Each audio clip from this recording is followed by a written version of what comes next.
Voilà. Bonjour tout le monde. On est Erev Yom Kippour. Donc juste avant Yom Kippour, je suis toujours bloqué sur Facebook encore pour beaucoup de temps, pardon. Donc de toute façon, c'est pas grave, c'est pour le bien, évidemment. J'ai toujours les moyens de faire passer les cours quand même, donc les cours par l'intermédiaire de gens que j'ai postés comme administrateur aussi sur mes comptes. Comme ça, on peut détourner ce qui nous empêche de parler, puisque la censure est là, et j'espère encore pas pour longtemps, et que tout tombera au plus vite. Voilà, donc d'abord, avant tout, Shana Tova à tout le monde encore. Gemar Khatima Tova pour ce soir et pour demain, donc pour Yom Kippour. Donc vous soyez tous signés dans le livre de la vie.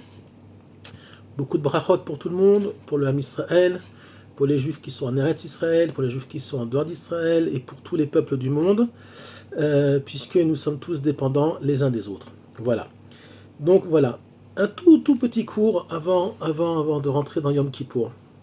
Sur la Géoula, beaucoup de gens se posent la question pourquoi ça prend tellement de temps, pourquoi c'est tellement lourd, cette histoire de rédemption qui n'arrive pas, qui arrive mais c'est très lourd, c'est très lent.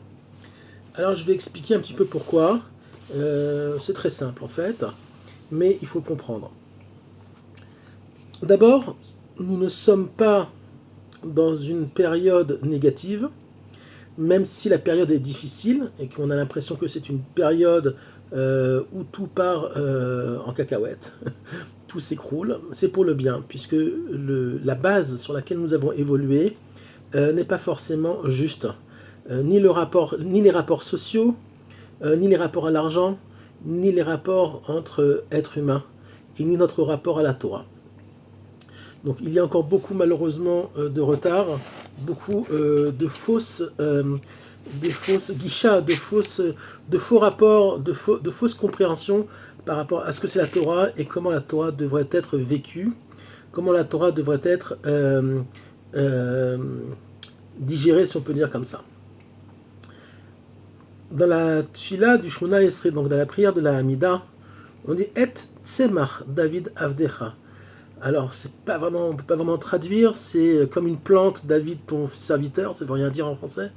Tout simplement, on veut nous signaler tout simplement que la Géoula arrivera un petit peu comme une plante, à savoir que une graine, quand on la met en terre, elle pourrit d'abord, et du pourrissement va sortir donc une plante.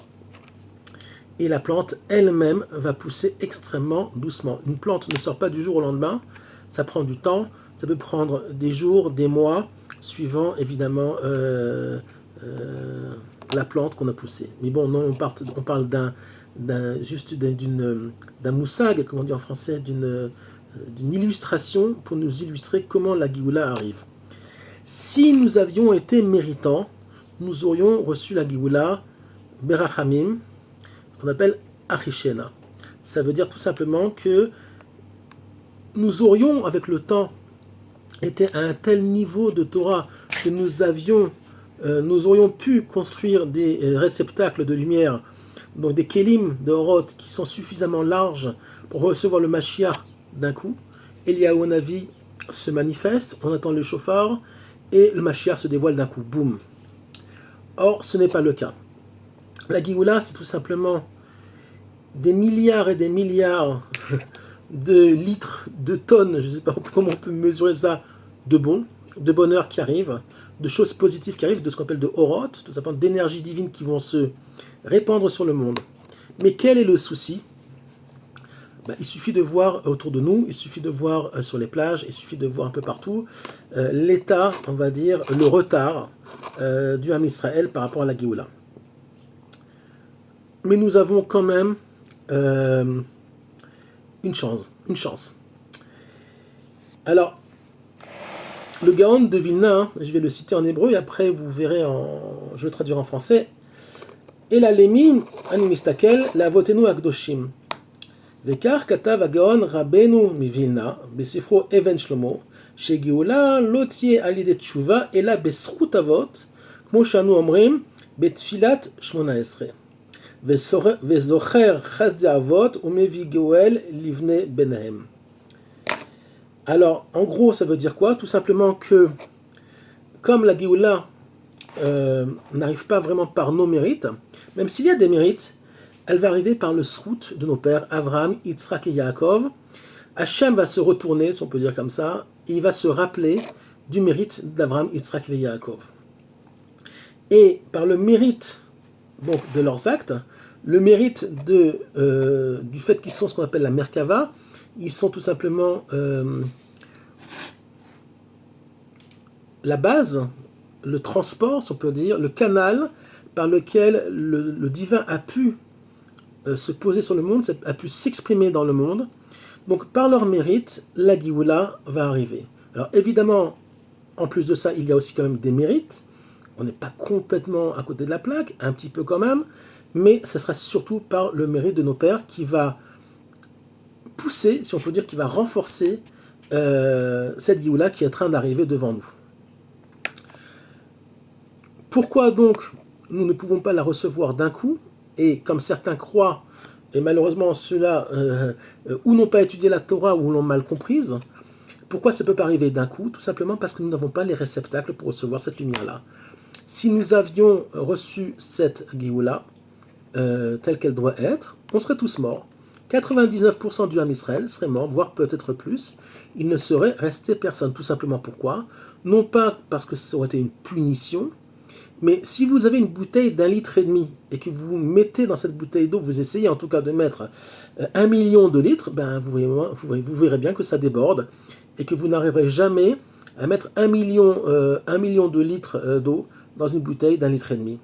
Donc nous sommes tout simplement des bouteilles d'1,5 litre qui ne sommes pas capables de recevoir cette profusion de Tov, cette profusion de positif dans le monde. On n'en est pas capable. Donc, ce qui se passe, c'est que Hachem amène ce qu'on appelle la Géoula tipin. Il amène la Géoula de façon progressive. Celui qui a ouvert le bal, si on peut dire comme ça, de la Géoula, c'est le Baal Shem Tov. D'après les sages, la Géoula a commencé à partir du Baal Shem Tov, à partir du moment où la Chassidoute est descendue dans le monde, donc la Torah de la Chassidoute est descendue dans le monde. Hachem a permis au Baal Shem Tov de faire descendre donc une Torah de très très haut niveau, de ce qu'on appelle la Razé Razim, des secrets de Torah, et qui ont pu s'exprimer à la portée de tous. C'est-à-dire que aujourd'hui la Chassidoute, on va dire, est compréhensible par presque tout le monde. Il suffit d'un petit peu d'effort. C'est pas compliqué, c'est moins difficile évidemment que la Kabbalah, et pourtant beaucoup de très grands Mekoubalim vous diront que la Chassidoute, c'est encore plus élevé que la Kabbalah elle-même. Pourquoi? Parce que ça s'occupe tout simplement du tikkun des midot, du tikkun du nefesh. Ça s'occupe, la Chassidoute s'occupe justement de la réparation de l'être. Et non pas des structures du monde, des mondes supérieurs comme la Kabbalah le fait, même si c'est une Torah extrêmement élevée. La Géoula arrivera par ce qu'on appelle le tikkun des kelim, à savoir la réparation des réceptacles, qui est tout simplement la réparation de l'homme en lui-même. Alors oui, c'est important d'étudier aussi la Kabbalah pour savoir un petit peu comment les mondes sont structurés, mais la chose la plus importante dans notre génération, c'est de se réparer nous-mêmes pour pouvoir justement être capable, à partir du moment où la Chassidoute est la Torah du Prat, c'est-à-dire c'est la Torah de l'individu. Ce sont les secrets de la Torah par rapport à l'individu. Mais quand tous les individus sont plus ou moins réparés, alors ensemble, ils peuvent reconstruire donc une société et un monde réparé. Donc il faut d'abord réparer les individus pour qu'ils puissent ensemble, une fois réparés, se mettre ensemble, si on peut dire, vivre en communauté et amener un klal, donc une communauté réparée, et faire donc descendre une nouvelle Torah dans le monde. Alors quand je dis une nouvelle Torah, ça peut dire qu'on va recevoir des nouvelles Torah, tout simplement qu'il y a beaucoup de choses qu'on ne connaît pas encore, qui existent, qui ont été données à Moshe Rabbeinu au Sinaï, mais que nous avons perdues, entre autres beaucoup de secrets qui se trouvent dans le Talmud, et que nous ne comprenons pas encore, ou seuls peut-être quelques tzadikim ont pu toucher, mais il y a beaucoup de très très grands secrets de Torah qui seront révélés uniquement par le Mashiach. C'est ça que ça veut dire une nouvelle Torah. Voilà. Donc ça c'est pour un. Deuxièmement, Pourquoi je dis que la situation, même si elle a l'air difficile, est positive? Tout simplement parce que tout se passe suivant la vision des prophètes, et même le Rambam, qui n'était pas prophète, mais qui avait le roi HaKodesh, puisqu'on dit même que Adif Chacham Minavi, un Chacham en Torah est beaucoup plus grand que même qu'un prophète. Et que nous dit le Rambam? Donc dans Sanhedrin Perek Aleph, Shenire midivre Rambam, Shiyit Kapsu Israël Trila Yardav Leretz Israël, Konen Biet Mashiach, Veaf Bli Binyan Bet Hamikdash. Alors tout ça, c'est extraordinaire parce que ça règle un problème, on va dire, essentiel de tous ceux qui croient qu'il faut attendre que le Mashiach se dévoile et pour aller en Eretz Israël, il faut que qu'il y ait le Beth Amikdash. Or c'est faux, archi faux. D'abord dans le livre de Yecheskel, dans le Perek Lamed, on voit déjà que Yecheskel décrit à la fin des temps que Am Israël sera déjà sur sa terre, ok, et pas comme quelque chose de négatif, bien au contraire. Il y a marqué qu'ils vivront en paix relative, ils vivront bien. Et bon, à un moment donné, tout va s'écrouler parce qu'il faudra reconstruire, les choses qui ont été un petit peu endommagées, mais c'est pas grave. Et le Rambam nous dit aussi donc que à l'époque messianique, il y aura déjà des Juifs sur la terre, et même si le Beth Amikdash n'a pas été reconstruit, et c'est pas quelque chose de négatif du tout, bien au contraire, puisque Razal, donc Rabbeinu Zichrono Levracha, c'est-à-dire que les rabbanim du Talmud disent aussi que être en Eretz Israël ne demande pas de conditions préalables pour y être. C'est-à-dire que il y a marqué Lelo Tnaï, c'est-à-dire sans conditions. C'est-à-dire que être en Eretz Israël est un devoir de génération en génération, les lotnaï, sans condition. Que disent les Mefarshim, que disent les commentateurs là-dessus? Les lotnaï, ça veut dire aussi, il n'y a pas de nécessité qu'il y ait le Beth Amikdash pour être en Eretz Israël. C'est faux, archi faux. Il y a beaucoup de passages dans le Talmud qui nous le disent. Donc on voit bien qu'aujourd'hui il y a beaucoup de Juifs en Eretz Israël, même si nous avons un gouvernement apparemment du Erev Rav. Erev Rav, c'est-à-dire beaucoup d'obscurité. Alors, il y a plusieurs niveaux de Erev Rav, je ne vais pas rentrer là-dedans. Le Erev Rav est un concept qui nous dit qu'à la fin des temps, il y aura une partie du Ham Israël qui sera dans l'obscurité. Je ne veux pas trop rentrer dans les détails parce que c'est un sujet très très délicat. Donc, je ne vais pas rentrer dans les détails, surtout pas sur une plateforme comme ça. Je ne me permettrai pas. Donc, il y aura beaucoup d'obscurité. On sera avec des dirigeants très obscurs. Qui mettront en place beaucoup de lois contre la Torah, beaucoup de lois contre notre présence en Eretz Israël, qui auront des liens avec les ennemis d'Israël. On voit bien qu'aujourd'hui, nous avons un gouvernement qui est de mèche avec les pires ennemis d'Israël, à savoir le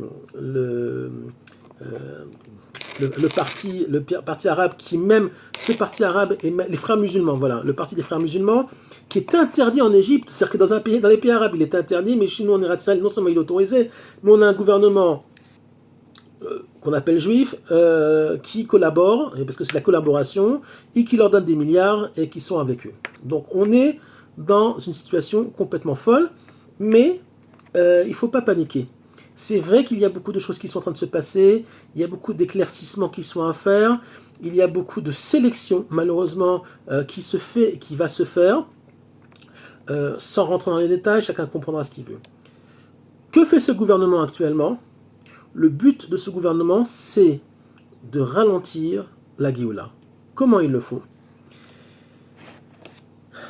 Ils imposent des lois qui n'ont aucun sens, et qui sont là en fait pour démanteler les connexions que nous avons les uns avec les autres.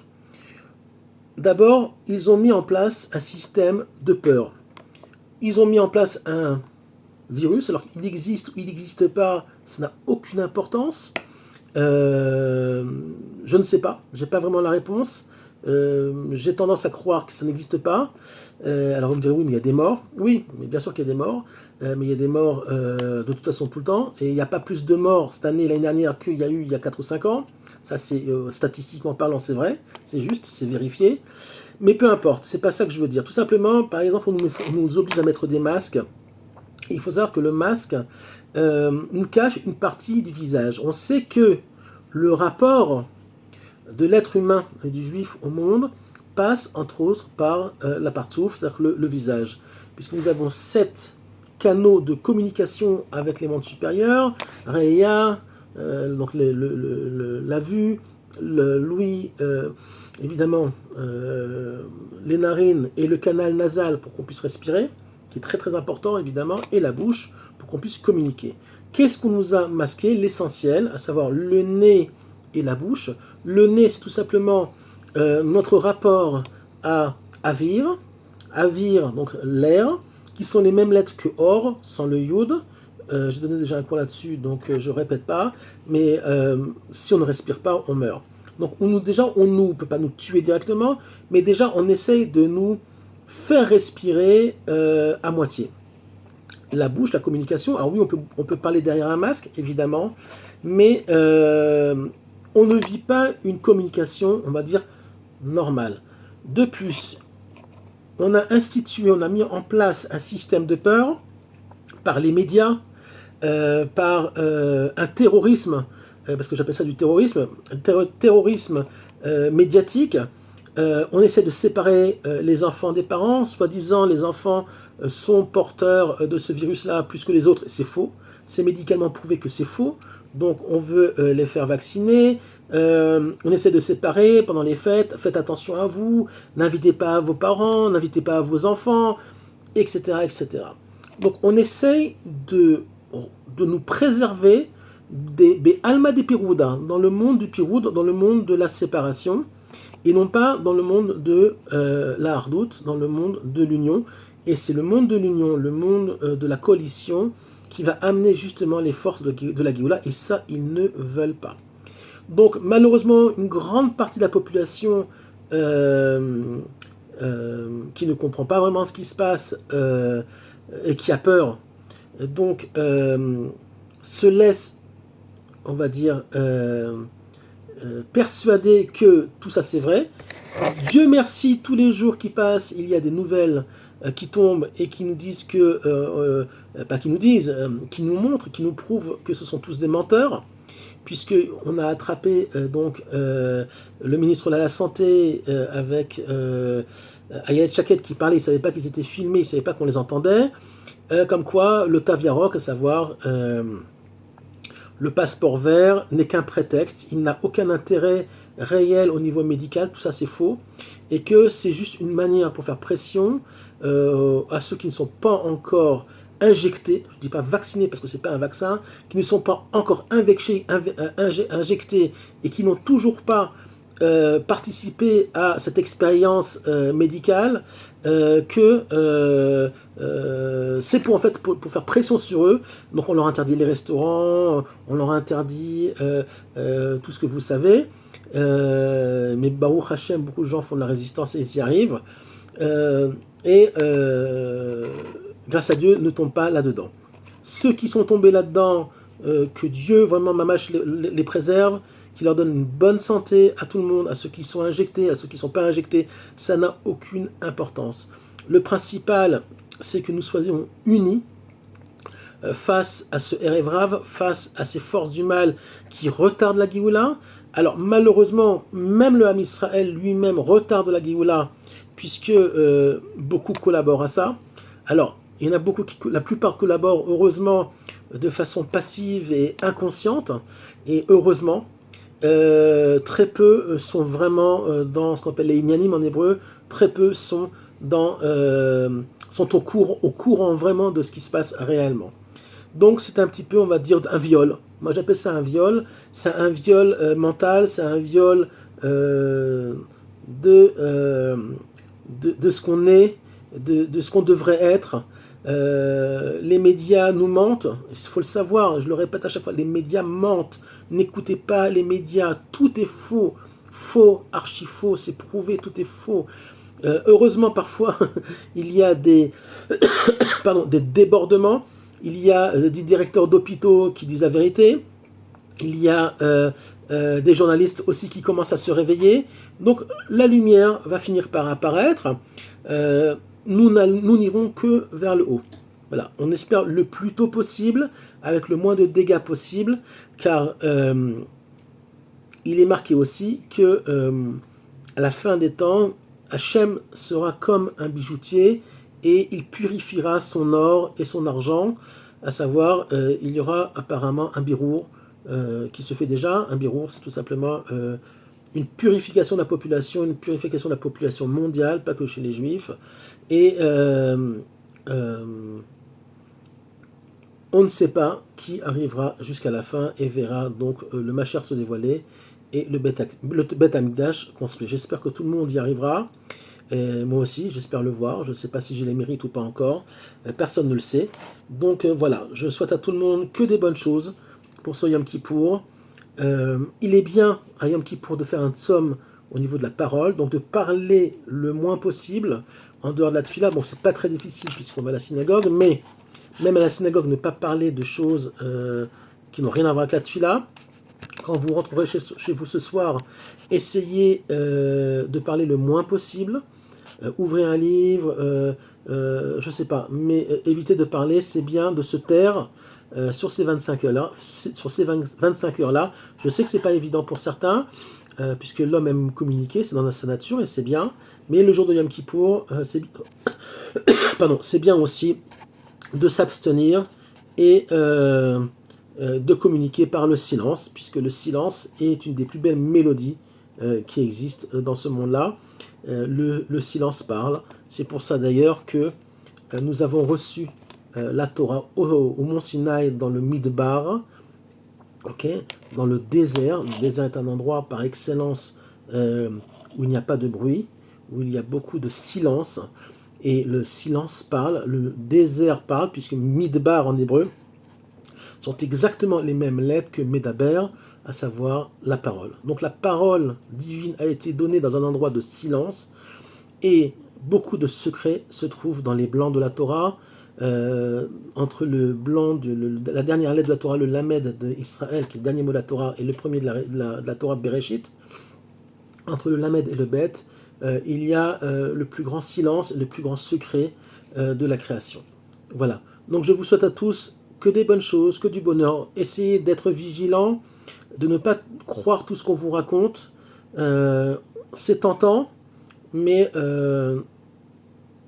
malheureusement, on sait que les médias ne sont pas toujours là pour nous renseigner, pour nous donner, des bonnes nouvelles. Ils sont plus anxiogènes que positifs. Donc voilà. Chag Sameach, Gemar Khatima Tova à tout le monde, et à très très bientôt pour de très bonnes nouvelles et une Géoula Shlema qui va arriver doucement, doucement. Une étape après une étape. Là, on va tous se purifier après Yom Kippour. Donc, on va sortir tous propres. Essayons de ne pas nous salir trop tôt et de garder un maximum de mérite le plus longtemps possible. Voilà. Chag Sameach.